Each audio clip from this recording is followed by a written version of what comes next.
10, Hebrews chapter 10, beginning with verse number 1. I won't be long with trying to make this as clear as I can, but it certainly lines up with what we've heard this morning.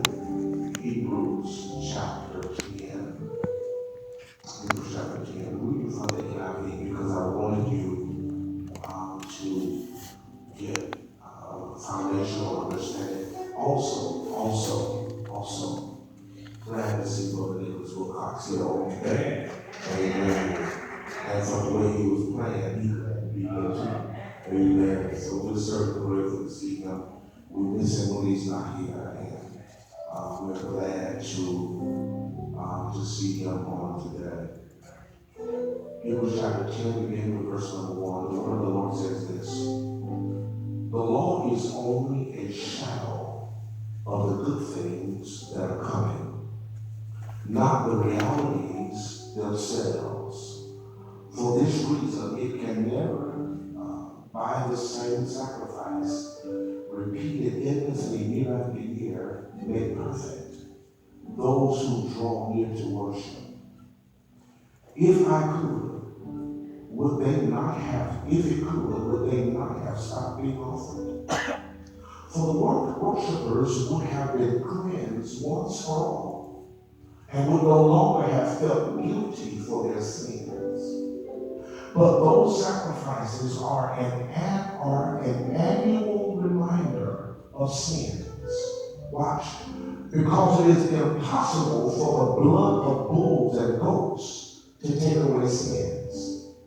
Therefore, when Christ came into the world, he said, sacrifice and offering you did not desire, but a body you prepared for me.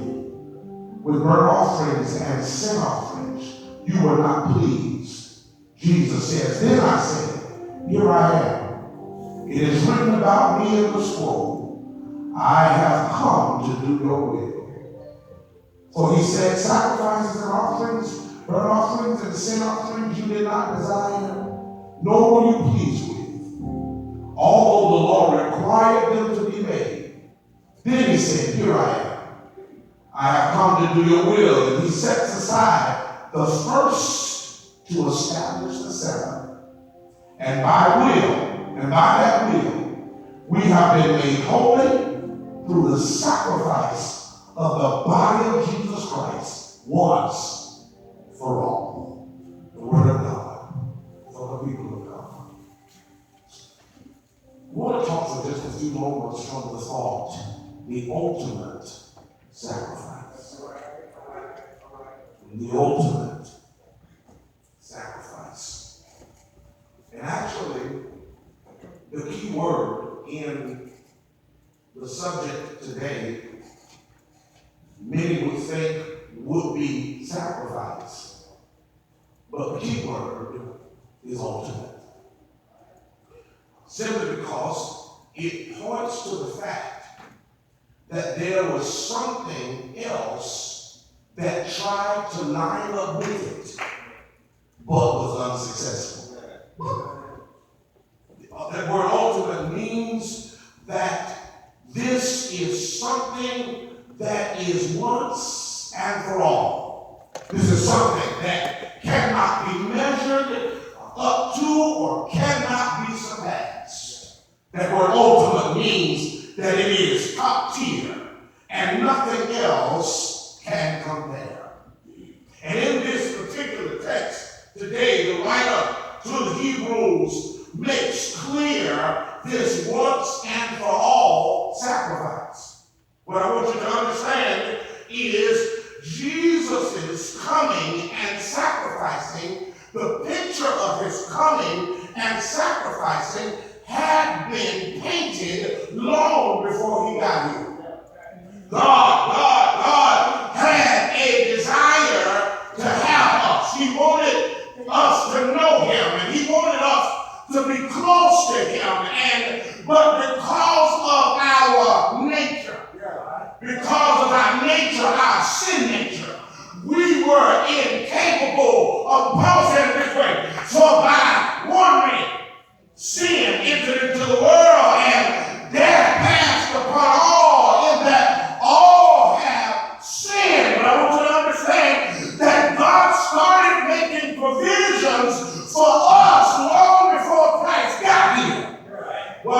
understand that the law dictated, the law suggested, the Mosaic law suggested that wherever there was sin infraction, there had to be a washing away of that sin. Wherever there was an infraction, in order for us to get close to God or to be reconciled, then there had to be a burnt sacrifice, which was bulls and goats. If you remember when the children of Israel were getting ready to leave Egypt, and he told them, before you leave, I want you to take an unblemished lamb. And for those who can't afford a lamb, get a goat. The goat signified those of us who were not blood Jews. And he says, get a lamb or a goat, and what I want you to do is, I want you not to boil it. Because that was a practice that was done for idolatry. But I want you to burn him. I want you to set him ablaze. But before you do that, I want you to take the blood from the lamb and the goat.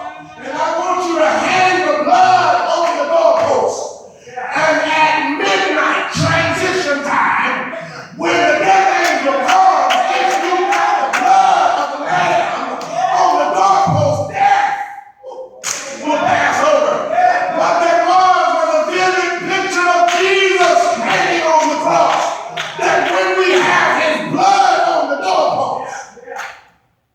And so, in this text today, the writer to the Hebrews makes clear to us that the priest would once a year offer blood sacrifice for the sins of the nation.